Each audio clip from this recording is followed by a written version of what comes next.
Hello friends, कैसे हैं आप सब लोग। गुड आफ्टरनून, नमस्ते। अभी क्या टाइम हो रहा है? अभी 12:30 होने वाली है। वैसे तो मैं सुबह व्लॉग बनाने वाली थी, बट आज मैंने व्लॉग नहीं बनाया है। मैं आज एक वीडियो बना रही हूँ। ये वीडियो ना, मतलब मैं बहुत पहले सोचा था कि मैं बनाऊँ, लेकिन कभी बनाई इसलिए नहीं क्योंकि ऐसा कोई प्लेटफॉर्म मेरे पास नहीं था कि जहाँ पर मैं वीडियो बनाऊँ, मैं किसी को वो चीज़ें समझाऊँ जो मैंने खुद पे झेली है, खुद पे बीती है। बहुत सी चीज़ें होती है ना, जो चीज़ें होती हैं बट लोग उनको मानते नहीं हैं। बहुत लोग होते हैं जो कहते हैं भूत प्रेत नहीं होते, नहीं होते हैं, लेकिन दुनिया में ऐसी कोई चीज़ नहीं है जो नहीं होती है। बस ये है, किसी को उसका एक्सपीरियंस होता है और किसी को नहीं होता। जिनको नहीं होता है तो वो नहीं मानते, लेकिन जिनको होता है, बट मुझे लगता है कि 10% लोग ही ऐसे होते होंगे जो कहते होंगे नहीं होते, और हमने कभी ऐसा कुछ महसूस नहीं किया। कुछ लोग तो ऐसा होता है उनके साथ हुआ है, लेकिन फिर भी उस चीज़ को ये कहते हैं कि नहीं, ऐसा नहीं हुआ है, ये तो होता ही नहीं है। तो मैं आपको बताना चाहती हूँ ये काफ़ी सालों पहले की बात है। आई थिंक मेरी बेटी, बड़े वाली बेटी है जो अभी 10 साल की है, उस टाइम ऐसी थी, मतलब 2 या 2.5 साल की। तो मैं प्रेग्नेंट थी तभी मुझे कंसीव हुआ था। हम रहते थे, यहाँ का एक बहुत ही पॉश एरिया है। मैं नाम नहीं लेना चाहती, हो सकता है कल को मेरी वीडियो कोई वो भी देखे और फिर ये चीज़ ओ कि नहीं, आपने ऐसा नहीं ऐसे बोला है। बट देहरादून का बहुत ही पॉश एरिया है, जहाँ पर ऐसा है कि जहाँ पर सिर्फ घर में से निकलती है ना गाड़ियाँ दिखती है, बाकी लोग नहीं दिखाई देते कि वहाँ लोग भी रहते हैं। बड़ी बड़ी कोठियाँ हैं, बंगले हैं, बट उनमें पता ही नहीं चलता कि कोई रहता है। अगर किसी घर में कुछ हो जाए तो दूसरे को ना पता ही नहीं चलेगा कि किसी के घर में कुछ हुआ है, कौन आ रहा है कौन जा रहा है। मतलब किसी से घर भी इतने बड़े बड़े हैं ना, बहुत दूर दूर तक है कि यहाँ पर मेन गेट है तो उसके आधा किलोमीटर दूर अंदर उनका घर होगा, तो कुछ पता नहीं चलता है। तो हम वहाँ पर रेंट पर रहते थे। तब मुझे जब कंसीव हुआ तो मुझे पता नहीं था कि मुझे कंसीव हो चुका है। हम जिनके घर पर रहते तो वो अंकल आंटी 2 ही जने रहते थे। उनके बच्चे बाहर रहते थे। उनके 2 बेटे थे। एक की शादी हो गई थी और एक की शादी नहीं हुई थी। वो बाहर रहते थे, सब जॉब वाले थे तो बाहर रहते थे। अंकल आंटी थे और वो घर पर रहते थे। तो हम थे उनके पास में, और वो हमारे बच्चे थे, जो मेरी बेटी थी ना उससे बहुत अटैच थी, क्योंकि छोटा बच्चे का रहते ही है सबको, तो उससे अटैच रहते। हमसे भी खूब रहते थे, हर चीज़ में हमको बुलाना, पूछना। फिर वो क्या था ना, वो थे भी हमारे उधर के, सहारनपुर साइड के थे वो, तो थोड़ा सा ज़्यादा क्लोज थे वो हमसे। मतलब आंटी तो हमको बिल्कुल फैमिली जैसे ही मानती थी, और अंकल भी कहीं आते जाते तो भी साथ में लेके जाते थे। तो तब पहले तो क्या हुआ, हमारा प्रोग्राम बन गया कि हमको जाना था राजस्थान बागड़। हमारे इधर से जाते हैं वहाँ पर, गोगा पीर महाराज की ना माड़ी है, वहाँ पर जाते हैं सब पूजने के लिए। तो हमारा प्रोग्राम बना था कि हम लोग को वहाँ जाना है, हमें प्रसाद चढ़ाना था वहाँ का। तो हमने आंटी को बताया कि हमें जाना है। तो हम 3-4 दिन की उन्होंने छुट्टी ली थी, तो हम घर से निकले। तो निकलने वाले थे, आंटी ने खूब हमसे अच्छे से बातें की। उन्होंने हमें घर के बाहर तक छोड़ा कि जल्दी आना, कब तक आओगे, मेरा मन नहीं लगेगा अकेले का, ये सब करके उन्होंने गेट तक हमें छोड़ा। तो हम 2 दिन के लिए वैसे तो गए थे, लेकिन हमारे 3-4 दिन लगे। एक दिन वहाँ काफ़ी दूर गए, फिर उसी दिन शाम को वहाँ से लौटे तो थक गए। फिर उसके अगले दिन, फिर उस जिस दिन हम लौटे उस दिन हम घर पे रुक गए थे सहारनपुर। फिर वहाँ से हम अगले दिन हम आए। तो जैसे हम अगले दिन घर के थोड़ा पास में पहुँचे तो हमने देखा काफ़ी भीड़ है, एकदम से इतनी भीड़ कि मतलब हम घर में अंदर घुसने की हमारी हिम्मत नहीं हुई। तो हमने सोचा ये क्या हो गया भाई, एकदम से सब कुछ ठीक ठाक छोड़ के गए थे और लोग इतने खड़े हुए वहाँ पर। हम अंदर जैसे ही घुसे, और एक मैं आपको बताऊँ, उस टाइम पर मुझे कंसीव हो गया था, बट मुझे पता नहीं था कि मैं प्रेग्नेंट हूँ। उस टाइम मुझे बिल्कुल इस चीज़ का आइडिया नहीं था। तो हम अंदर गए, वहाँ पर देखा कि आंटी की डेथ हो गई है। हम इतना शॉक हो गए, इतना शॉक हो गए कि मतलब मेरा तो ना दिमाग ही काम करना बंद कर गया। इतना रो रहे सब, मतलब उनके बच्चे भी अचानक से, तब उसी दिन क्या, उससे एक दिन पहले रात को उनकी डेथ हुई है। उनका किसी चीज़ का फास्ट था, देखो कहते भगवान का नाम, फास्ट था। फास्ट के बाद में शाम को खाना खाने बैठी थी डाइनिंग टेबल पर, अंकल और आंटी दोनों ही थे घर में। तो आंटी को सडनली कुछ अटैक जैसा कुछ आया, और जब तक अंकल उनको उठाते, एक तो भारी हो गई थी खूब ज़्यादा, और मैंने आपको बताई वो वहाँ पर इस तरह का था कि कोई किसी के यहाँ कोई मतलब भी नहीं क्या हो रहा है, किसी को आवाज़ लगा ले, सब कुछ नहीं है वहाँ पर। या तो रोड पर गाड़ियाँ दिखती हैं, घर में से निकलती ही दिखती है, तो कुछ भी मतलब वहाँ ना कोई दिखा ही नहीं। उन्होंने बेचारा ने किसी को आसपास नंबर होगा फ़ोन भी किया, लेकिन वो जब तक आए ना, तब तक तो आदमी दूर से आएगा तो कहाँ इतना इंसान बचता है। तो तब तक आंटी को गाड़ी में भी अंकल ने बहुत मुश्किल से उठा कर डाला होगा, लेकिन जब तक लेकर गए तब तक वो ख़त्म हो गई थी। ये सब बहुत अचानक से, तो हमारे लिए तो बहुत शॉकिंग था।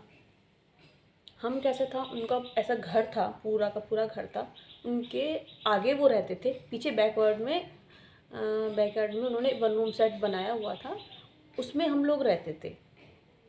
जैसे ऐसा ये घर है और आगे की साइड वो रहते हैं, इधर भी उनका गेट है, पीछे से ऐसे रास्ता जा रहा है, वहाँ हमारा रूम है, फिर उसके पीछे से एक रास्ता जा रहा है, वहाँ पर उनके किसी भाई की कुछ प्रॉपर्टी थी पीछे, और छोटा सा एक गार्डन था, और पीछे से ना सिर्फ जंगल, मतलब बाग वगैरह थे, खाली प्लॉट पड़े हुए थे, और उनमें सिर्फ पेड़ वेड़ थे, मतलब जंगल जैसा लगता। बरसात होती तो बस जानवरों की आवाज़ आती थी, कीटों की, वहाँ से झिंगुर बोल रही, ये बोल रही, मतलब डर लगता था बरसात में। तो भैया ऐसे हुआ, हमको तो समझ नहीं आया अब क्या करें। एक तो मैं बचपन में हमने ऐसा इतना कुछ ऐसी चीज़ें झेली हैं कि मतलब मुझे इन सब चीज़ों से डर लगता था। फिर ये भी नहीं पता था कि ये सब मेरे साथ अभी मैंने कंसीव किया है। चलो भाई उनके यहाँ रहे, सब कुछ हो गया उनका, ये लोग वहाँ आंटी का सब कुछ निपटा के आए, अब उन्हीं के घर में रहते हैं। तो अगर मुझे पता भी होता तो मैं क्या कर सकती हूँ उस चीज़ में। जब मैं रहती हूँ उनके घर में, कहते हैं कि जो प्रेग्नेंट लेडीज़ होती है वो ऐसे मरने वालों के घर में ऐसे नहीं जाते हैं, प्रेगनेंसी में ये सब चीज़ें बहुत ज़्यादा अट्रैक्ट होती हैं। लेकिन क्या कर सकती थी, उन्हीं के घर में रहते थे तो कहाँ जाते, कुछ नहीं। उस रात को तो हम उनके पास बैठ कर मैंने कहा मैं यहाँ आज नहीं रह पाऊँगी। एक तो आंटी मुझसे खूब अटैच थी, ऊपर से पीछे जो जंगल सा था, वो दिन भर वहीं उधर आंटी पानी डाल रही थी, ये सब काम करती रहती थी, गार्डन में पौधों में लगी रहती थी, मेरे पास बोलती रहती थी बातें। मैंने कहा मैं तो ऐसे नहीं रह पाऊँगी आज यहाँ, अब क्या करें। फिर हमारे भैया थे वहीं आस पास में, थोड़ा दूर पर थे, तो हम उनके यहाँ गए, वो कहीं जा रहे थे, उन्होंने कहा तुम ऐसा करो चाबी रख लो, 2-3 दिन तुम यहाँ पे रुक जाओ, मत जाओ अगर तुमको वहाँ जाने का मन नहीं। तो मैं 2 दिन रही हूँ वहाँ पे, फिर लेकिन आना तो वापस था ही ना। अच्छा भी नहीं लग रहा था कि जो हमारे पास इतना किया जिन्होंने हमारे लिए, और फिर हम उनका घर ऐसे छोड़ गए। तो दिन भर तो रहते थे, पर रात को वहाँ सो जाते, क्योंकि रात में मुझे डर लगता था बहुत ज़्यादा ना। कहते जिस इंसान से इतनी अटैचमेंट होती है, फिर उनके बच्चे नहीं रहते थे तो हमसे ज़्यादा अटैच थी। क्या हुआ, अगले दिन मैंने चेक किया, मुझे पता चला कि मैं प्रेग्नेंट हूँ। डॉक्टर के पास गई, डॉक्टर से ट्रीटमेंट लिया, दवाइयाँ ववाइयाँ डॉक्टर ने स्टार्ट कर दी, सब ठीक था। क्या हुआ, मुझे जिस दिन से 2 दिन बाद हम वापस अपने रूम पर आए, रात को सोते थे तो जैसे बेड था, बेड के साइड में विंडो थी, तो विंडो से रात को ये तो सो जाते, इनको कुछ नहीं पता। और मैं बार बार मुझे ऐसा लगता था कि ना जैसे आंटी बाहर खड़ी हैं, ये आंटी ना आवाज़ लगा रही है मुझे, आंटी बोल रही पूजा गेट खोल दे, और उधर तो सब ने गेट बंद कर रखा है, अंदर जाने की जगह नहीं है, कैसे जाऊँ मैं, तू गेट खोल दे। और आप विश्वास नहीं करोगे, मैं पूरी रात ना मैं सोती नहीं थी बिल्कुल भी। कोई मतलब आँख बंद करने में भी मुझे डर लगता था, पूरे पर्दे वर्दे बंद करके रखती थी, तब भी मुझे इतना डर लगता था, मुझे लगता था रात ही ना हो। मैं उनको बोल रही, मैंने कहा ना यहाँ से खाली कर दो, मुझे बहुत डर लग रहा है। इन्होंने कहा ऐसे तो अच्छा नहीं लगता है कि भी आंटी को कुछ टाइम हम खाली करेंगे तो अंकल हमारे बारे में क्या सोचेंगे फिर, कि मेरे पास ऐसी कंडीशन बन गई तो ये मुझे छोड़कर भाग गए ऐसे। मैंने कहा मैं तो यहाँ ऐसे नहीं रह पाऊँगी, मुझे बहुत ज़्यादा डर लग रहा है, बहुत ही ज़्यादा डर लग रहा है। दिन दिन में भी बार बार सारा दिन दिमाग में वही रहती थी। समझ नहीं आता क्या करूं क्या नहीं करूं। बहुत परेशान हो गई थी मैं, बहुत ज़्यादा परेशान हो गई थी। हर रोज़ का वही था, सोती थी, अगर आंख लग गई तो आंख फिर से वही आवाज़, ऐसे लगता था कि आंटी बुला रही है, क्या गेट खोल दे।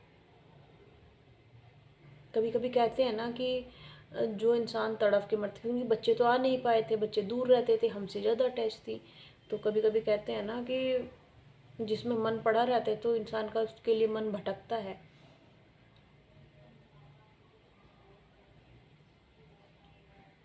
दिन में भी ऐसा ही रहता था, गेट भी बंद करके दिन में भी सोने की कोशिश करती थी, पर जैसे ही आँख लगती थी तो तुरंत उनकी आवाज़ मेरे कानों में गूंजती थी। भैया मेरा रहना इतना मुश्किल हो गया, इतना मुश्किल हो गया कि मत पूछो। फिर क्या हुआ ना, मुझे 1 महीना ही नहीं हुआ था, हाँ कुछ ही टाइम था, 1 महीना तो शायद तब हो चुका था जब मुझे पता चला था। उससे 15 डेज ऊपर हुए होंगे तो मुझे ना हल्की सी ब्लीडिंग आने लगी। मुझे डॉक्टर के पास लेकर गए, मेरे डॉक्टर थे वहाँ। तो उन्होंने मुझे कहा कि आपको फुल बेड रेस्ट करना है और आपको बिस्तर से उठना ही नहीं है। अगर आप बिस्तर पे भी लेटे हुए हो तो आपको पैरों के नीचे कुछ लगा के ऐसे लेटना है कि पैर आपके ऊपर रहें। और उठना तो आपको खाली वॉशरूम जाने के लिए बिल्कुल नहीं उठना है आपको।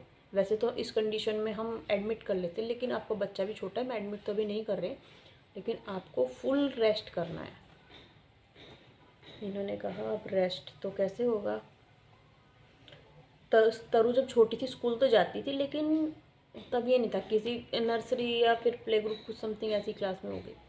तो इन्होंने कहा मुझे तुम ऐसा करो, तुम ना घर चले जाओ मम्मी के पास, मेरी मम्मी के पास, तो तुम्हें थोड़ा रेस्ट मिल जाएगा। वहाँ यहाँ कौन देखेगा, मैं भी दिन ड्यूटी भी करनी है। अब ड्यूटी भी आदमी चाहे जल्दी भी आएगा और लेट भी जाएगा, पर जाएगा तो ना, फिर साथ में बच्चा है तो काम तो रहता ही है।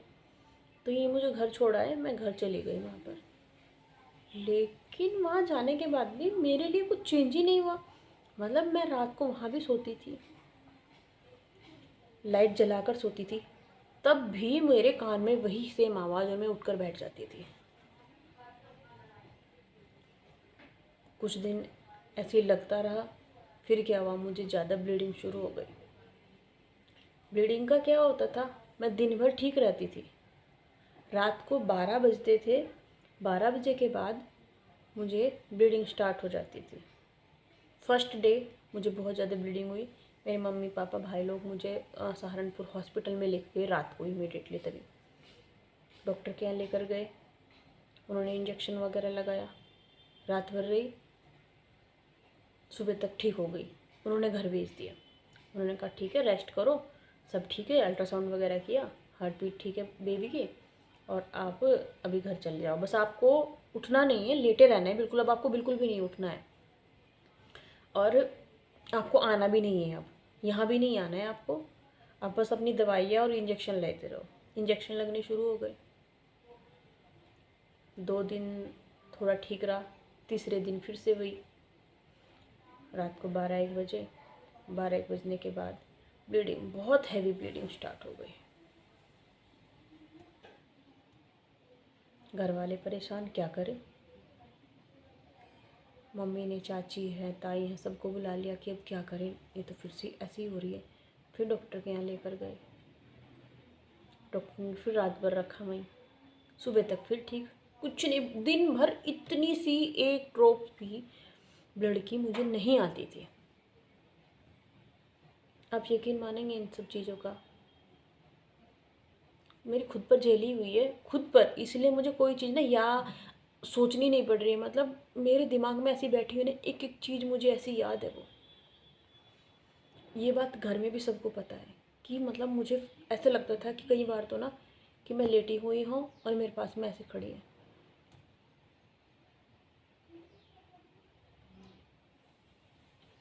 डॉक्टर के यहाँ ले गए, डॉक्टर ने हार्ट बीट चेक करी, अल्ट्रासाउंड कराया, सब ठीक है। मुझे 4 मंथ्स कंप्लीट होने वाले थे, क्योंकि फर्स्ट तो मेरा तब भी हो गया था, फिर उसके बाद 1 महीना 15 दिन फिर मैं वहाँ रही, सेकंड मंथ कंप्लीट हो गया, थर्ड मंथ मेरा जब स्टार्ट हुआ तब मैं घर पे गई थी, तो 1 महीना मुझे वहाँ हो गया था, कंटिन्यू ये सब चीज़ें चल रही थी। और जब मेरा मिसकैरेज हुआ, मुझे 4 मंथ 3.5 मंथ, मतलब 4 होने वाले थे, 3.5 मंथ हो गया था जब मेरा मिसकैरेज हुआ। तो ऐसे ही उस दिन वापस ले आए।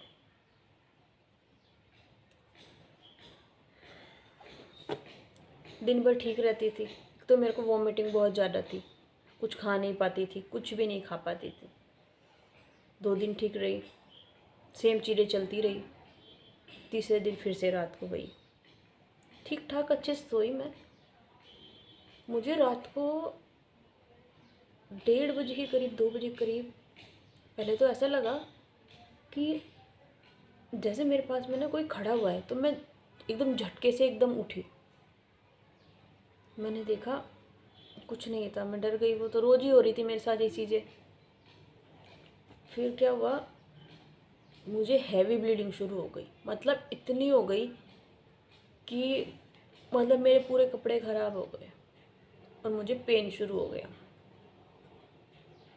पहले हल्का हल्का सा पेन, मैंने पहले थोड़ा थोड़ा तो मैं ऐसे ही झेलती रही, मैंने मम्मी को नहीं बताया कि रोज़ की बात हो गई है, इनको क्या परेशान करूँ बार बार, फिर ठीक हो जाएगी वहाँ जाकर, मुझको ऐसा लगा।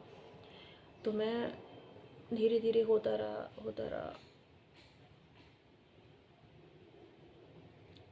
मम्मी को मैंने काफ़ी देर बाद बताया, मैंने कहा मम्मी उठ जाओ, मुझे ब्लीडिंग हो रही है बहुत ज़्यादा और पेन हो रहा है, और पेन भी मम्मी अब ज़्यादा हो रहा है, बढ़ता जा रहा है, इतना बढ़ रहा है बहुत ज़्यादा। मम्मी ने मेरे फिर से चाची को, ताई को, सबको फ़ोन कर दिया कि सब आ जाओ।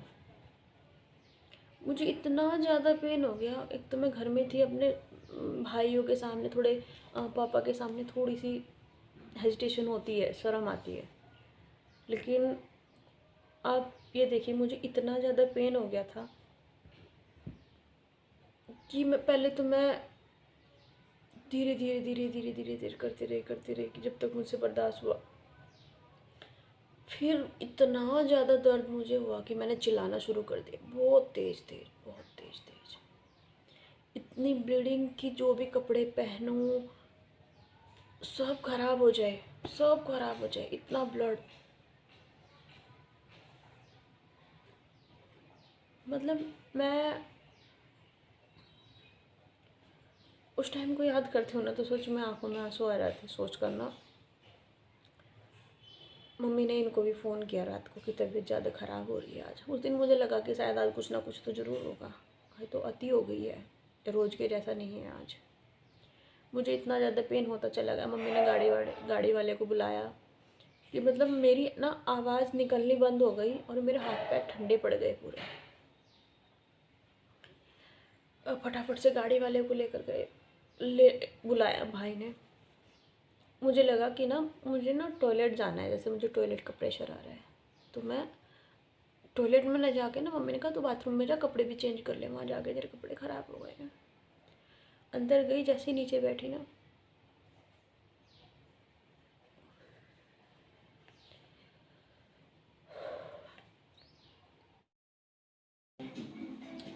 हेलो फ्रेंड्स, मैंने वीडियो बीच में स्टॉप कर दी थी बिकॉज मेरे लिए ना बहुत ज़्यादा इमोशनल था।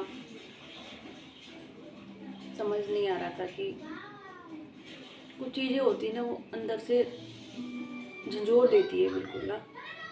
तो इतने सालों पुरानी बात है, लेकिन ना जब याद करते हैं तो वो सब कुछ ऐसा लगता है कि वो अभी का अभी हमारे साथ हुआ है। तो मैं सबको बनाना इसलिए चाह रही थी क्योंकि मैं सबको बताना चाह रही थी कि जो बड़े लोग बोलते हैं कि प्रेगनेंसी के टाइम पर ऐसी जगह नहीं जाते, या फिर धागा पहनो कोई, ये कहते हैं कि लहसुन, हमारे यहाँ बोलते हैं कि घर से बाहर तभी बिल्कुल खुशबू वाली चीज़ें भी नहीं लगाओ प्रेगनेंसी में, लहसुन वगैरह लगाते हैं। तो कुछ भी ऐसी चीज़ें रखते हैं जिससे ना कहते हैं प्रेगनेंसी के टाइम पर ये जो चीज़ें होती हैं ना वो ज़्यादा अट्रैक्ट होती है प्रेगनेंसी टाइम में। तो बहुत से लोग हैं वो विश्वास नहीं करते, मानते ही नहीं इन चीज़ों को ना कि बुरा होता। 1 मिनट बेटा, चल रहे। तो इन सब चीज़ों को मानना चाहिए। और अभी आगे भी है अभी ना कि उसके बाद हम हॉस्पिटल गए, फिर क्या हुआ, फिर इन सब चीज़ों से मेरा पीछा कैसे छूटा, फिर हम लोगों ने क्या किया। बट मैं एक वीडियो में सब नहीं बना सकती क्योंकि ऑलरेडी 20 मिनट्स के अराउंड वीडियो हो चुके, इससे ऊपर बनाऊंगी ना तो मेरे फ़ोन में फिर ना स्पेस की प्रॉब्लम हो जाती है, तो मैं अभी पहले इसके बाद आगे का पार्ट में दूसरी वीडियो में बनाऊंगी। तो आप प्लीज़ देखिए इसको, वीडियो को, और वीडियो को कंप्लीट देखना आप लोग ना। मेरी वीडियो देखने के लिए थैंक यू सो मच। आपको वीडियो अच्छी लगी लाइक और सब्सक्राइब जरूर करना। Thank you.